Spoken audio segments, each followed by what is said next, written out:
O ba't di ba kita yung ano, finished product mo? Yan o. Dikit mo.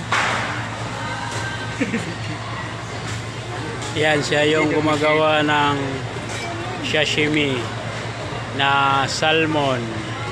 Bili na kayo guys. Bili na kayo guys. Mayroon dito lang sa amin. Mamaya na natin yan. Mamaya na natin yan ano, pag finish na. Oh, yan. Ay, sport na siya.